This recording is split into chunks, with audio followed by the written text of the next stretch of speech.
Hello, my beautiful, powerful, everyday women of the world. Welcome to the Startup Stories podcast, where the ambitious woman is heard, held, and served in life and in business. I'm your host, Mia Frankel of Powerful Inc., the everyday woman's coach for living a peaceful and productive life. You'll hear relatable stories to keep you sane, grounded, and growing as you expand yourself and deliver your purpose to the world. And today I have another fabulous guest who's in the same time zone as me, which is really fun and rare. So bless your heart, Sue. Thanks for waking up a little bit extra early and being camera and audio ready for me. You guys, today I'm feeling this one because it involves horses, which were, Sue, you don't know this yet, but they were a huge part of my developmental years between age 11 and 18. And Sue has built, well, Sue Willoughby, first of all, let's properly introduce her, of Willoughby Coaching, is just such a badass, real, authentic, let's pull out who you are type of coach who works with women over 40, ready to really live, ready to the words unapologetic and bold and audacious kind of get thrown around like organic and almond milk up where I live in the Canadian Pacific Northwest. But there's realness to that. There's depth to that. And especially like when I turned 40, it was stepping through the portal of womanhood. It was stepping into like the sacred side of femininity. And that can also be a point where we start to stop caring about ourselves and wilting a little bit. So Sue's going to come in and she's going to lift you up and remind you of your power and give you the next best 55 years of your life. Yeah, you're living to 95 at least, y'all. and and really like have that vitality, right? That vitality that makes you happy and like look at her beautiful face full of energy and vitality to get through the day. So she works with horses. I don't know how many yet, she'll tell us, but one is named Moose. And in that, she can read the energy between you and the animal. And if you've been around horses and had that relationship, you know that you feel it in your spirit. If you haven't, picture dogs exponentialized. And yeah, that's a verb now. And feel that energy. Like horses are really incredible animals that are, gentle giants. And Sue helps you discover who you are through being around the animal, not riding, right? But Mhm. being, really being with them. So, Sue, I'm super excited to dig into all of you and your business and your life and have this beautiful conversation today.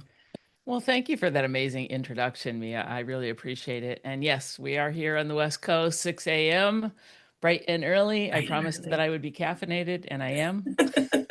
Feel free to continue to caffeinate I throughout. will, I don't do. worry. So, I mean, tell us, where do we even begin? Tell us a little bit about you in your own words and what planted the seed for Willoughby Coaching and Equus.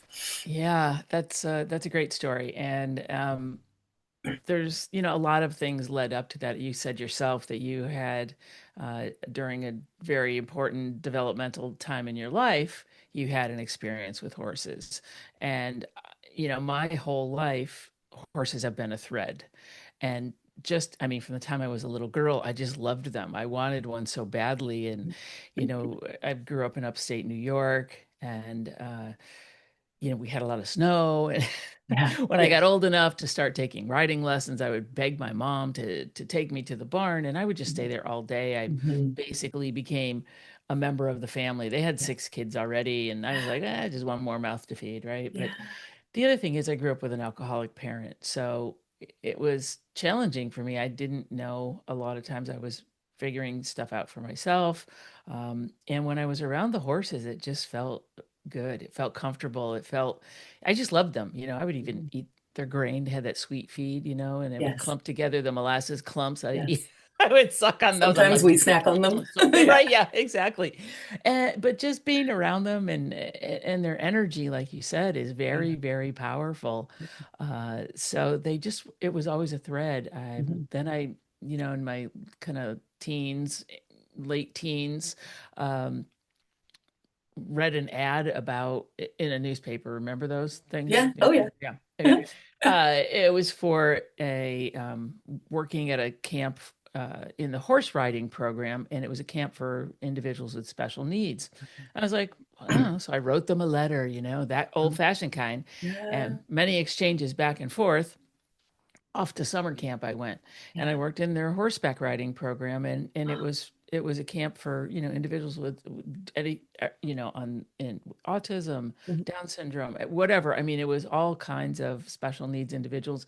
It was a blast, and I was doing therapeutic riding, and I didn't even know what it was at the time, but Right. it was really amazing to see these individuals, bond with these horses. And it was a really beautiful experience. And I would Yeah. go back summer after summer after summer, which led me to working in special education for a while. And then it also just, the horses have just always been a thread. I Mhm. would, people would say, "Hey, I've got a horse. You want to ride it?" I'm like, "Sure, that would be great."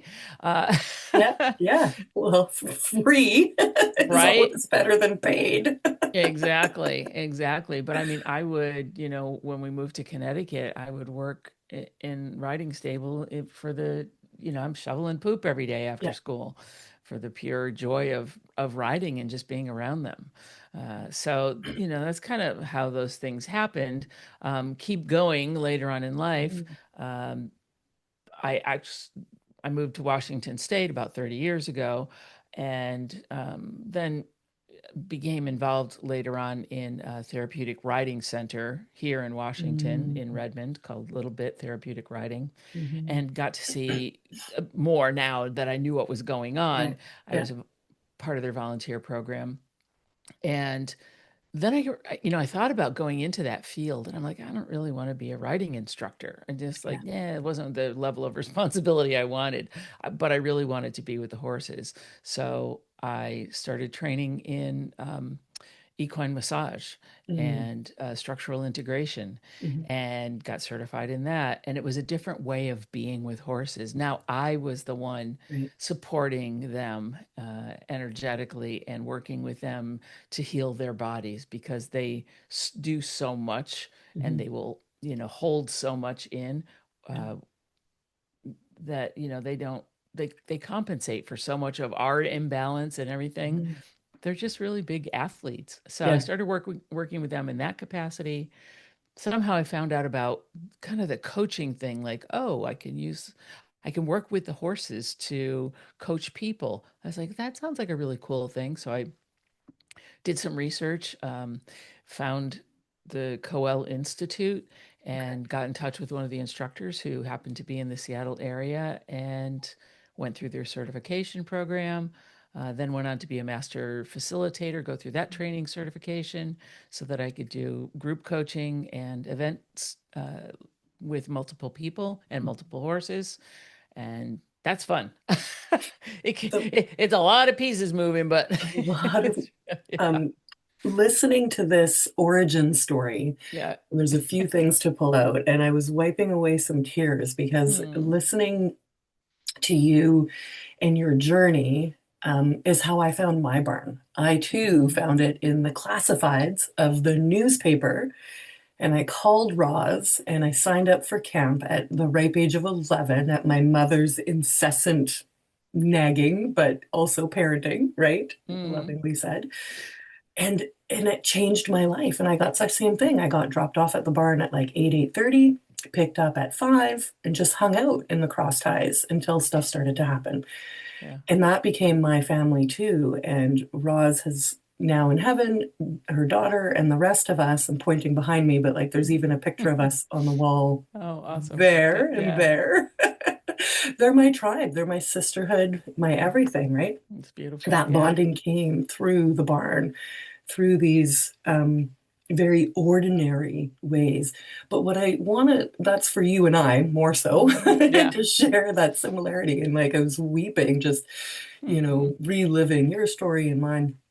But what I want the listeners to pull out of that is the timeline that you've painted for us and the length of that timeline and the germination even because the seed was planted, a little while ago.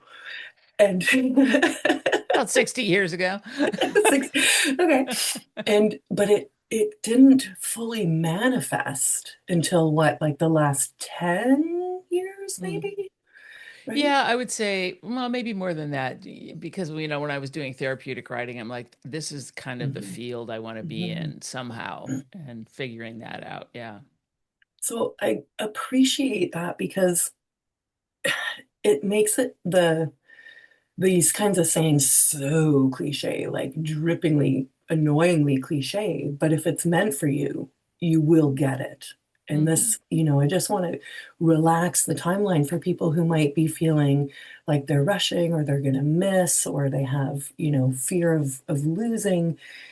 It's there and it will come. And the difference that I've noticed through all these interviews is how quiet can you get to hear those soul whispers and let them start to come out. And like Sue, you mentioned, you were noticing things about yourself over all this time, and Hmm. horses were always a thread. So Hmm. hindsight being 2020, it's like, well, obviously I would end up here, but I also was listening along the way and letting myself get drawn in and experience these different things. Yeah, And absolutely. it seems like this is a whole industry, right? Like this Hmm. isn't just Sue Willoughby doing this at her property. This is a whole other industry that we don't hear about in coaching. We hear about somatics, we hear about breath work and, these other types of retreats. But when an animal who doesn't have words as language connect with the human spirit and reveal some things, like Yeah. that's got to be next level. Yeah, it is. And, it is it's getting a lot more exposure. And, Hmm. that is part of the reason that I love being on other people's podcasts, Hmm. is so that I can talk about it and bring it to the forefront. Yeah. Um, I'm also good friends with the filmmakers who created a film called Rescued Hearts, Hmm. and I'm just giving them a plug because Yes. it's an amazing film. I hosted a screening here in my town of Enumclaw, Washington. Um, and I've been to several of their screenings, and it's a very beautiful story. It's all about that, how it's about the horse human connection, and how, there's some science in there that is backing, what actually happens with, between humans and horses, and how powerful it is. And it's a Yeah. beautiful film. Mm. So check it out. Yeah. rescuedhearts.com. Rescued Hearts. Uh, Yeah. rescuedhearts.com. They're doing a ton of community screenings as they're bringing Yeah. the film out in a very beautiful way, because that way they can support people before, during, and after the film. Okay. Anyway, Yeah. I'm so glad you yes, mentioned it it's, because I yeah, saw it on your website and it okay, and it does, bring together a lot of what working with horses can do and not absolutely. necessarily riding, right? Yeah, And no, and this different, deeper experience that allows you to, when humans interact, it's not the same because, like you said in the preamble, we're so in our heads, living from the neck up and, hmm, cerebral. You don't have that ability in the same way with an animal, and particularly with a horse. They're big, they're majestic, they're strong, and they yeah, carry this different frequency. yeah, they do carry a different frequency Yeah. for sure. And Yeah. and the thing is, and you talked about at the beginning, you mentioned something about dogs. And dogs are also very, they are in our lives, and they can sense those things in us that, when, we're upset or whatever, and they'll come and snuggle with us and everything. Mhm. The one main difference between horses, and you know this as well, but I'm also for Oh, your yeah. listeners, is that horses are prey animals. Dogs are predators. They're like us, right? Their eyes are in the front of their head. They're predators, and horses are prey animals. And so every cell in their body is about processing the information of their environment. Mhm. They listen, their ears work independently Yeah. of each other. Their eyes, they have almost 360-degree vision. Mhm. Um, their skin even is so sensitive. I mean, you've seen it, right? A tiny Fly. little fly will land on their butt and they'll twitch just a little tiny muscle, and the fly will be like, "Yeah, get out, get out of here." Ah, They use their tails. So they use all of their senses, their smell. When you approach a horse and if you hold out your hand, they're gonna smell it, and they use their whiskers for as feelers. mhm. I mean, they're very sensory animals because that's how they stay alive. Now, granted, the horses that we have, our Yeah, lovely domesticated horses, have very cushy lives, yeah, mine included. yeah. Uh, but still, they have all, this is it's in them, right? That Mhm. they still are processing all of this information. So when we are with them, they are sensing our heart rate. They're sensing our breathing. They're sensing what's going on in our bodies, Mhm. which forces us to get out of our heads, get grounded, and get into our bodies so Yeah, that we can then connect with these amazing animals. yeah, yeah. And co-regulate, Mm-hmm. right? Yep. To that Absolutely. restorative calm, like cellular restoration of the nervous system. Yeah. And that's where, I mean, I like spirit soul, that's where your true self can start to rise. So Mhm. now I have a million questions about the therapy This work. is this is episode one of our mini series. Well, it's just so like, and so beautiful to listen to. But I want to know, what was it like for you to go into the certification and Mhm. make that choice about yourself and about your future? How were you feeling, and how did you start to really come into more of who you are in that process, in that journey? Yeah, I had already been doing a lot of personal introspective work when I before I started the program, and it was, if I hadn't, I probably would not have been as open Mhm, to the process. mhm, We do a lot of in the program itself. We coach each other. We get coached so that we have a better understanding, of where people are, what season they're in when you're coaching them, yeah, and because it is very, does sort of represent different seasons at where people are in their life, and you can be in different seasons mhm, and different parts of your life all at the same time, right? Whether it's business or your personal life or whatever. So I learned a lot more about that, and also how the horses play a role in this. Now, they're not trained mhm, specially, they're just being horses. mhm, And through just being horses, um, we can learn a lot about how we are presenting ourselves in relationship. How are we showing up in relationship? Because it is a relationship when you're interacting with another being, especially of another species, yeah, right? And it can be incredible for leadership. It can be just incredible for awareness, body awareness, emotional intelligence, all of that.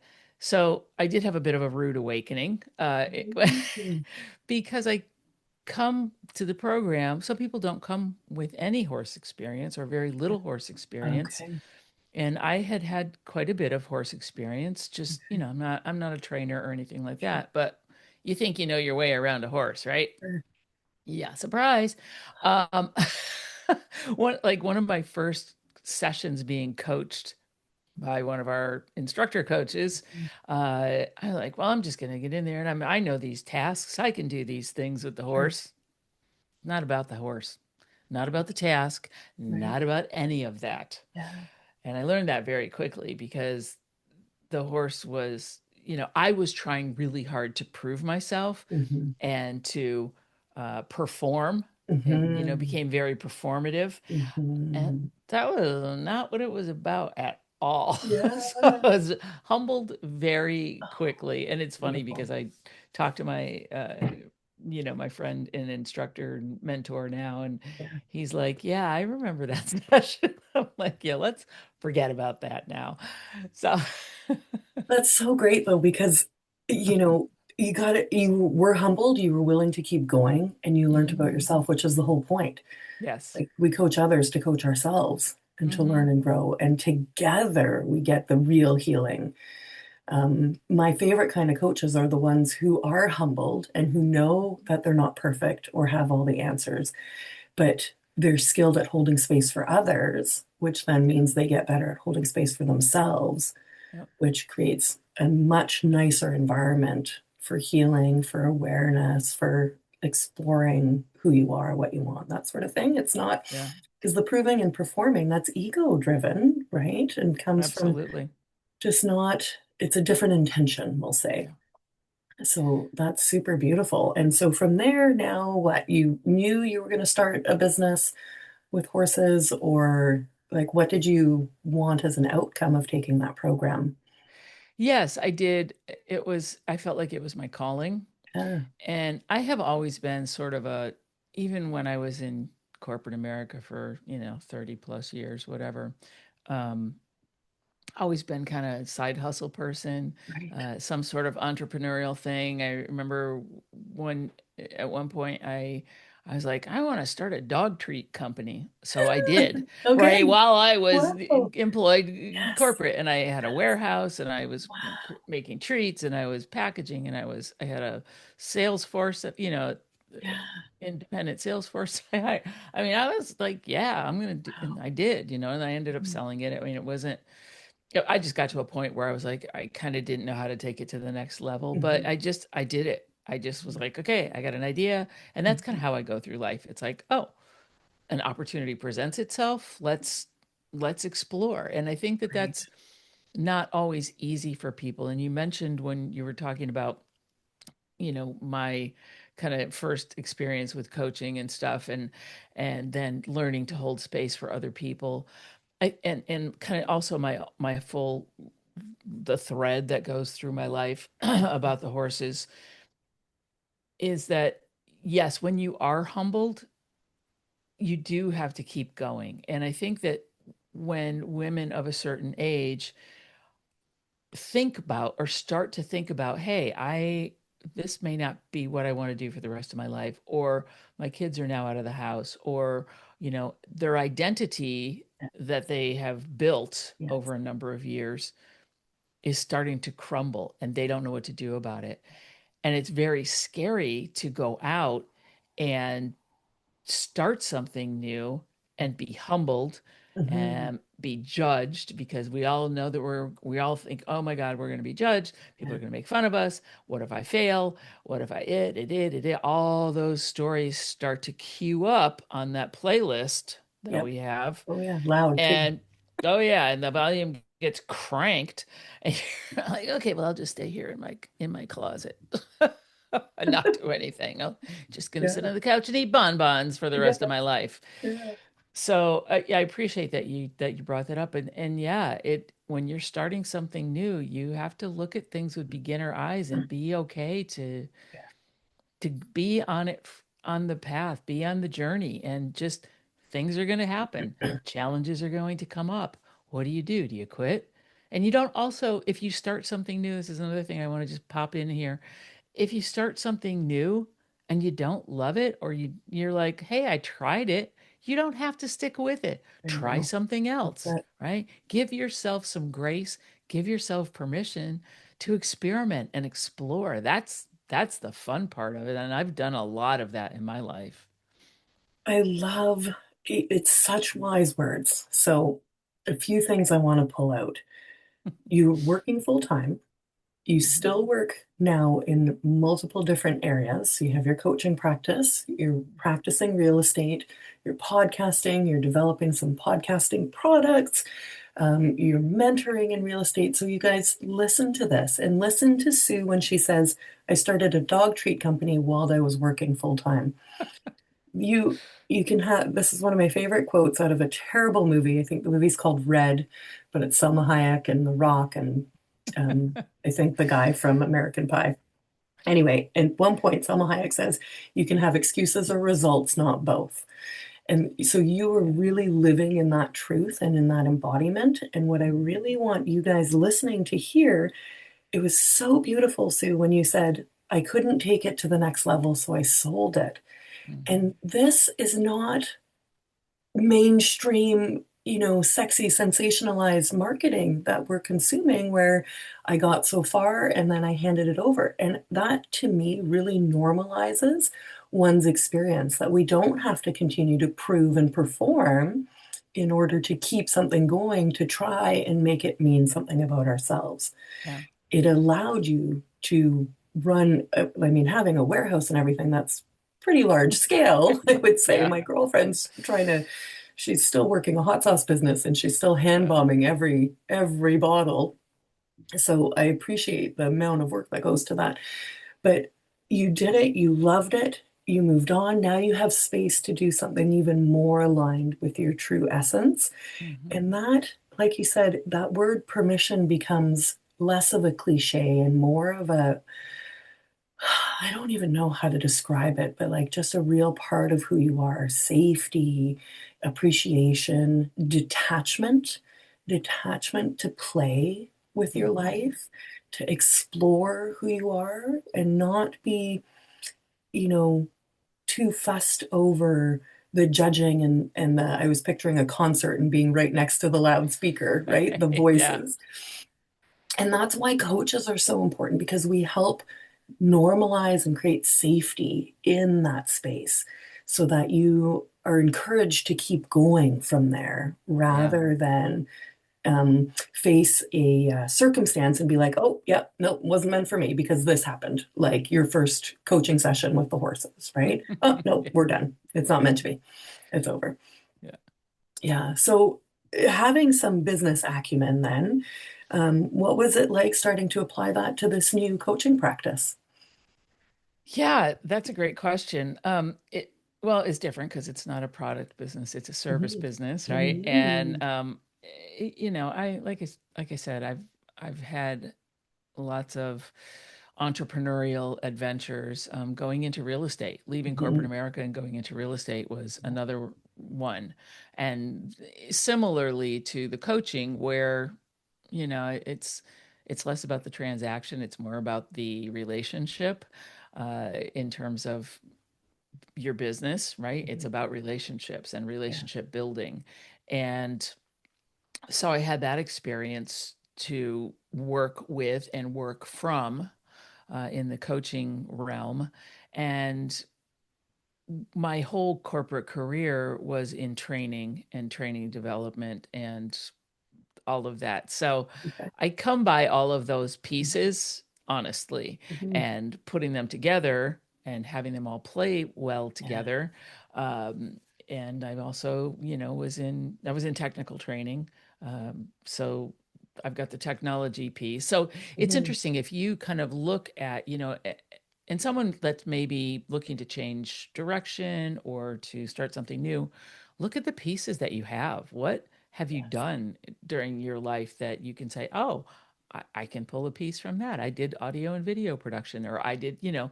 whatever. All of these pieces can play together, and think about the ones that really lit you up, Yeah.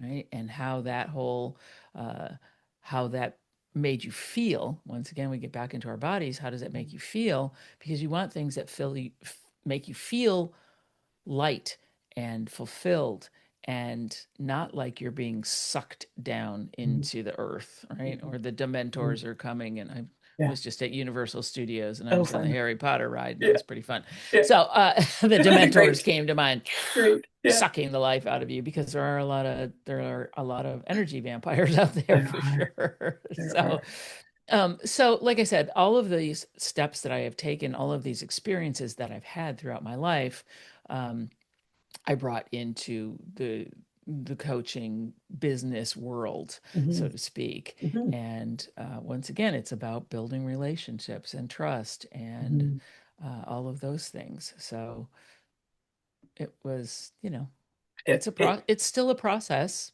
yeah. It's always a process. Whenever you're building something new, if you try something and it doesn't work, look at something else. That's how I started podcasting, was to Mhm. be able to talk about the work that I do Mhm. with other people. Mhm. and bring that message and bring that information to other audiences, not just my own. Yeah. So that's Yeah. why I started a podcast. That's why I guest on other people's podcasts. And I actually really love it. I love the whole idea of podcasting. And it's just such an intimate medium. I mean, here we are, we're Yeah. having a conversation at 6 a.m. Yeah. And, I've talked to people, and I'm sure you have too, all over the world. Mhm. And people's stories are so fascinating, so we can learn from each other. We can learn in community. We don't have to just learn by ourselves, but you have to be able to reach out and, Mhm. you know, don't be afraid to ask questions. Don't be afraid to get support. Like you said, Mia, coaches, that's why we're here. We're here to create a safe container for you to experiment and Yeah. try new things and get a better understanding of yourself and what's really going on inside you, not just out, you know, Well, not yeah, just what the you're deep, presenting to the world. that's right. That's right. Not the surface level stuff. Yeah. The real stuff, the inner spaces that we don't know how to navigate on our own. Mm-hmm. Yeah. And that, or we're scared to, should we get lost, etc., in them, right? Mm-hmm. And um, a real beautiful coach will again know their imperfections so that Mm-hmm. you can relate. So that is a very human to human experience, and then a very um, like responsible and integrity driven role to take on in Mm-hmm. someone's life to be their coach. And what you're talking about here is, looking at everything that you already are and then using that, organizing it or appreciating it Mm-hmm. for what it can offer you. And there's already hints in your life. If you don't know what you're here to do, there's already hints in your life. Mm-hmm. So if you're walking and listening to this podcast, then when we're done, continue to walk and just think about where, as Sue described, you felt so lit up, so light with something that you were doing. And don't think that you don't have transferable skills because listening to you list yours, I'm like, I know it's crazy. My day-to-day job is bylaw enforcement. So when neighbors complain about each other and like talk about holding space, Oh boy. oh my God, the amount of people that I hug, that I Mm-hmm. take care of, that it's a lot. And so how do I leverage that into meaning in the Yeah. day-to-day? Whether it's coaching, because the other thing is, maybe you've been flirting, and I mean, this is intended for women who want to or have started a business. Mm-hmm. But if you're listening and that's not your calling, that's okay too, because Mm-hmm. all of this stuff exists anyway. And not just the budding entrepreneur needs a coach. Like we all benefit from each other. We're pack animals like horses, right? Mm-hmm. We need to run together. And I find, and you tell me, Sue, because I don't know if you work with only women or with men or you know what, Mm-hmm. but I find there's just this real ancient energy between women to women who come Mm-hmm. together and support. And like in my stereotype and narrative, the husbands die and the women are left together. And we're sitting in a circle in our depends, like Right. laughing our faces off Of course. and crying over the bittersweet beauty that life has been. Mm-hmm. Well, fun fact, horses are herd animals, like you just Yeah. mentioned. And when they look to the herd leader, and the leadership within a herd can change. But guess what? It's usually a mare. It's Mm. usually a female horse because they're calm, they're level-headed. The geldings are running around going, Yeah. "What should we do? What should we Oh, do? What should we do?" oh. Ah! Right? And the mare is like, "Settle down. Chill out. Yeah. I got you." Yeah. Right? But it's true. I mean, we do approach things very differently than men do, and yeah. So I do predominantly work with women. I don't Mm, turn anyone away, right. but and women will seek out this kind of coaching usually, and it's fun. We've had some men in our group coaching things, and it's very interesting the way they approach things. Mhm. It's very much about the task. The horse Yeah, needs to do this thing. It's like right. it's not about the horse, dude. Mhm. No, no. Yeah, it's that in between that you can't really see, but you know is Mhm. there, Right, right? but it's very much ego centered, and Yeah, so it's yeah. not every male person does that, but a good percentage of them approach it that way. What are you learning about yourself now as you're evolving and, really leaning into this? Like, have you found your groove, you think, and you're running in your alignment? That's a good question. I feel like my groove changes Hmm. constantly. Hmm. I feel like, I may start a new groove tomorrow. Okay. Not necessarily leave coaching, right? But I like to explore different opportunities, Okay. and I feel that my groove is evolution. Mm-hmm. I'm always evolving, I'm always learning. I love to learn new things.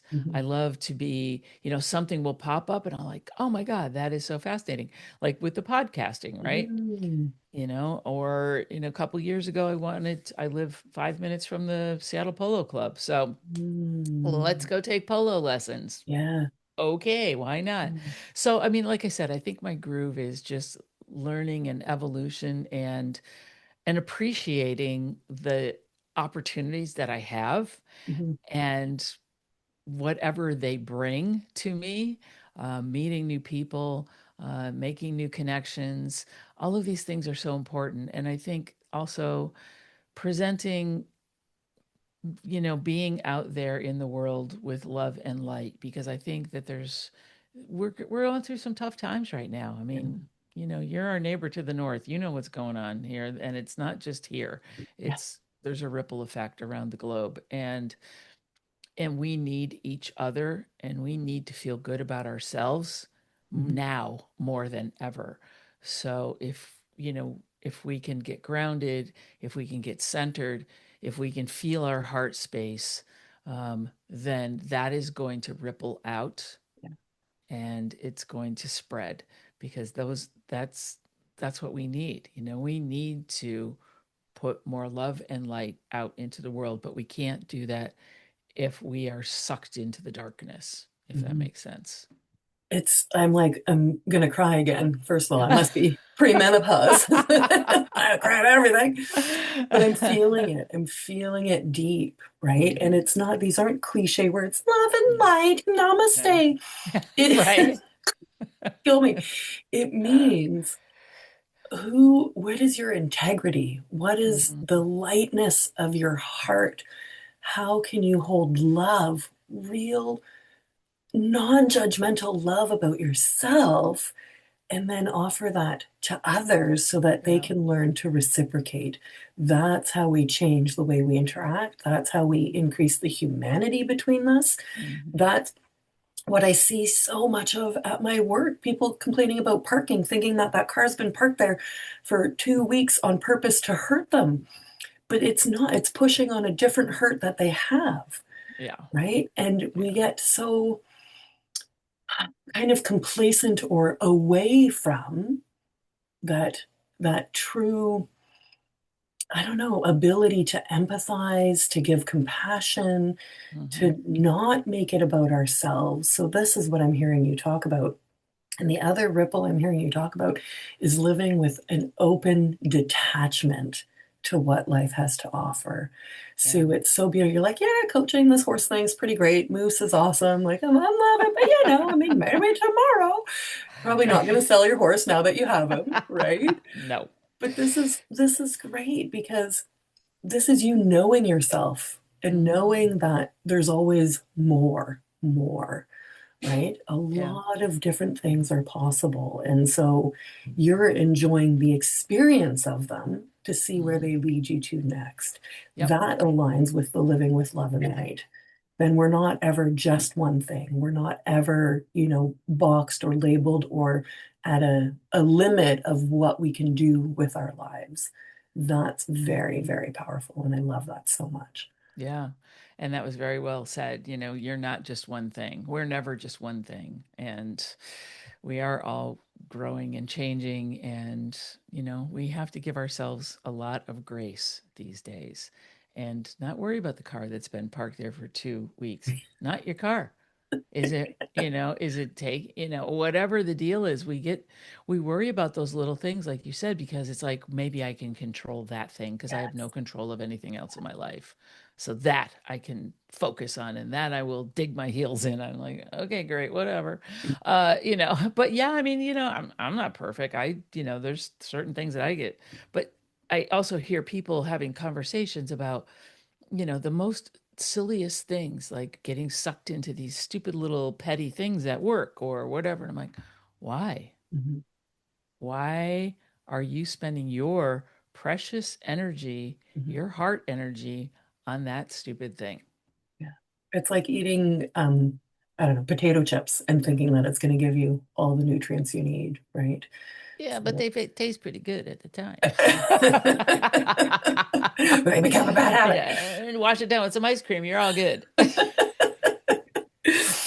So I hope you guys are hearing this underlying current. Sue, it's so beautiful to talk with you. Like I really enjoy you and your presence and Thank your you. your Same. wisdom. Like, yeah, your perspective is so lovely. So what do you want to share with our audience? You want us to opt into your newsletter, subscribe and like your podcast, um, All those good arrange a things. viewing of the movie locally, which I was like, woo, Yeah. idea, woo. There I'm you a go. There you generator, go. right? I'm like, Yeah. Host a screening, attend a screening. attend the screening.